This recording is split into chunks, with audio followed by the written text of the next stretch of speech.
আজকের ভিডিওতে আমি আরেকটি ইম্পর্ট্যান্ট কোশ্চেন নিয়ে আলোচনা করছি, যেটা মাধ্যমিক 2006-এর জন্য খুবই গুরুত্বপূর্ণ। তাহলে প্রশ্নটি হচ্ছে, যদি sine alpha equal to a square minus b square divided by a square plus b square হয়, তাহলে প্রমাণ করো cot alpha equal to 2ab divided by a square minus b square. ঠিক আছে, a square minus b square হবে, এটা a square minus b square. ঠিক আছে, তো আমি পুরো ডিটেলসে এই অঙ্কটা তোমাদের বোঝাচ্ছি। যে প্রথমে যেটা দেওয়া আছে সাইন আলফা, সেটা লিখে নিচ্ছি।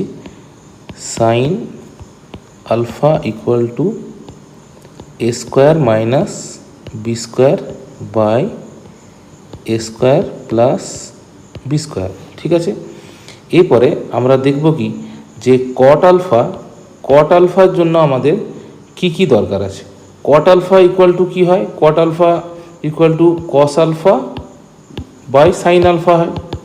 ঠিক আছে, তো তাহলে cot alpha equal to cos alpha by sine alpha হয়। তো সাইন আলফা আমাদেরকে দেওয়াই আছে এখানে। ঠিক আছে, সাইন আলফা দেওয়া আছে, শুধু কস আলফাটা আমরা বের করব। ঠিক আছে, তাহলে কস আলফা আমরা বের করছি। তাহলে কস আলফা ইকুয়াল টু হয় under root 1 minus sine square alpha. ঠিক আছে, এরপরে সাইনের ভ্যালুটা আমরা এখানে বসিয়ে দিচ্ছি। তাহলে equal to under root 1 minus সাইনের যা ভ্যালু আছে পুরোটাই বসিয়ে দিচ্ছি, a square minus b square by a square plus b square, এই পুরোটার হোল স্কোয়ার, এই পুরোটা হোল স্কোয়ার। ঠিক আছে, এবার এটাকে আমরা একটু ক্যালকুলেট করছি। তো এটা ক্যালকুলেট যদি আমরা করি, তাহলে দেখো নিচে লসাগু আসছে এ স্কোয়ার প্লাস বি স্কোয়ার এর হোল স্কোয়ার।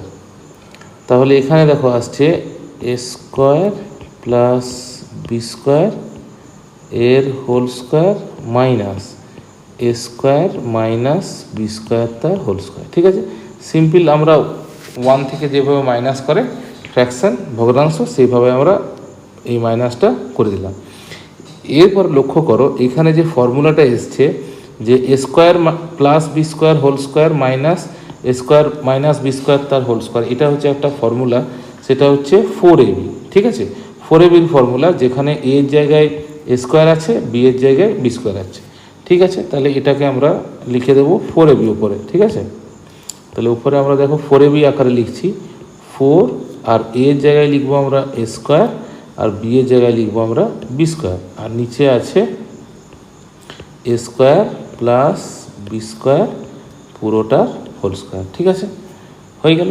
এরপরে দেখো এই আমরা যদি এর স্কোয়ার রুটটা করি, মানে বর্গমূলটা, এই যে এখানে বর্গমূল আছে, এই বর্গমূলটা চিহ্নটা যদি সরাই, তাহলে ভেতরে যতটা আছে তার বর্গমূল করতে হবে। তাহলে বর্গমূল করার পরে আমরা লিখছি, দেখো তাহলে এখানে 4a স্কোয়ার বি স্কোয়ারের বর্গমূল হচ্ছে 2ab ডিভাইডেড বাই, দেখো a square plus b square তার হোল স্কোয়ার আছে, তাহলে এখানে শুধু হয়ে যাবে এ স্কোয়ার প্লাস বি স্কোয়ার। ঠিক আছে, তাহলে দেখো এই মানটা আমরা পেলাম কস আলফা। ঠিক আছে, আর সাইন আলফার মান তো আগেই আমাদের এখানে দেওয়া ছিল, সাইন আলফা এখানে দেওয়া আছে, আর কস আলফার ভ্যালু আমরা এখানে পেয়ে গেলাম। ঠিক আছে, তাহলে আমাদেরকে বের করতে বলেছে কট আলফা ইকুয়াল টু, প্রমাণ করতে বলেছে। ঠিক আছে, তাহলে কট আলফা ইকুয়াল টু আমরা এখানে লিখবো, তাহলে কট আলফা লিখছি, therefore cot alpha equal to cos alpha by sine alpha. ঠিক আছে, এবার ভ্যালুগুলো বসিয়ে দিচ্ছি।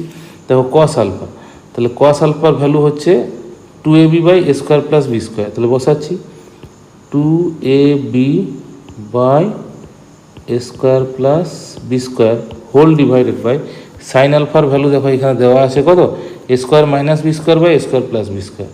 লিখে দিচ্ছি a square minus b square by a square plus b square. ব্যাস, এটার ক্যালকুলেশানটা আমরা জাস্ট করছি, তাহলেই হবে। তাহলে এটার ক্যালকুলেশান যদি করি, তাহলে হবে 2ab by a square plus b square into নিচে যেটা আছে সেটা উল্টে যাবে, তাহলে এটা a square plus b square by a square minus b square. ঠিক আছে, তাহলে এখানে দেখো a square plus b square এই দুটো কেটে যাচ্ছে। তাহলে পড়ে থাকছে কি, পড়ে থাকছে 2ab by square minus b square. ঠিক আছে, দেখো আমাদের প্রমাণ কী করতে দিয়েছে, দেখো 2ab আমাদেরকে প্রমাণও করতে দিয়েছে 2ab by square minus b square. আমাদের এখানে প্রমাণটা এখানে চলে এসেছে। তাহলে এখানে জাস্ট আমরা প্রুফ লিখে দেবো। ঠিক আছে, তাহলে আজকেও আমি একটা গুরুত্বপূর্ণ প্রশ্ন, যেটা নাকি তোমাদের মাধ্যমিক 2026-এ পড়তে পারে, আমি একটা প্রশ্ন তোমাদের সমাধান ডিটেলসে করে দিলাম। আশা করি ভিডিওটি ভালো লাগলো। যদি ভালো লাগে অবশ্যই লাইক করবে, কমেন্ট করবে, শেয়ার করবে এবং তোমাদের বন্ধুদের মধ্যে অবশ্যই শেয়ার করবে। ধন্যবাদ।